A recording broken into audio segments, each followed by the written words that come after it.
ترکیہ سمیت G20 کے دیگر رکن ممالک نے بھی G20 اجلاس میں یہ کہہ کر شرکت سے صاف انکار کر دیا کہ جموں کشمیر مقبوضہ اور متنازع علاقہ ہے، لہذا بھارت کو اس علاقے میں G20 ممالک کا اجلاس منعقد ہی نہیں کرنا چاہیے تھا۔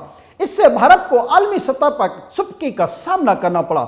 خاص طور پر چین نے اس ایشو پر بہت جرأت مندانہ موقف اختیار کیا اور پاکستان کے موقف کی بھرپور انداز میں حمایت کی۔ چین کے اس موقف کی وجہ سے بھارت اور چین کے تعلقات میں مزید کشیدگی آئی۔ اس کا نتیجہ یہ نکلا ہے کہ بھارت نے اپنے ملک میں موجود تمام چینی صحافیوں کو ملک بدر کر دیا، جس کے جواب میں چین نے بھی اپنے ملک میں موجود بھارتی صحافیوں کو فوری طور پر ملک چھوڑنے کا حکم دے دیا ہے، بلکہ بھارتی صحافیوں کو چین سے بے دخل کر دیا گیا ہے۔ اگرچہ عالمی صحافت اور صحافتی اقدار کے حوالے سے یہ کوئی اچھی خبر نہیں ہے، لیکن ظاہر ہے کہ چین نے یہ اقدام بھارت کی انتہا پسندانہ پالیسیوں کی وجہ سے جوابی طور پر اٹھایا ہے۔ جی ناظرین، عالمی سطح پر یہ ایک طے شدہ حقیقت ہے کہ بھارت کی انتہا پسندانہ پالیسیوں اور توسیع پسندانہ عزائم کی وجہ سے خطے کے امن کو شدید خطرات لاحق ہیں۔ بھارت بار بار ایسے اقدامات کرتا ہے کہ خطے کی دو ایٹمی طاقتوں یعنی چین اور پاکستان کو بہت زیادہ تحمل، برداشت اور درگزر سے کام لینا پڑتا ہے۔ اگر چین اور پاکستان بھارت کو بھارتی کی زبان میں جواب دیں تو نہ صرف خطہ بلکہ پوری دنیا ایٹمی جنگ کی دلدل میں گر سکتی ہے اور پوری دنیا کی بقا اور سلامتی خطرے میں پڑ سکتی ہے۔ لہذا بھارت اور بھارت کے حمایتی ملکوں خصوصاً امریکہ اور برطانیہ کو ہوش کے ناخن لینے چاہیے اور بھارت کی بے جا حمایت سے باز رہنے کے ساتھ ساتھ بھارت کی انتہا پسندانہ اور توسیع پسندانہ پالیسیوں کی سخت الفاظ میں مذمت بھی کرنی چاہیے۔ بصورت دیگر دنیا میں امن کے حالات خراب سے خراب تر ہوتے چلے جائیں گے اور یہ پرامن دنیا کے لیے کوئی اچھی خبر ثابت نہیں ہوگی۔ آج کے لیے اتنا ہی۔ اگلے پروگرام تک کے لیے اپنے میزبان جیم جمالی کو اجازت دیجیے۔ اللہ حافظ۔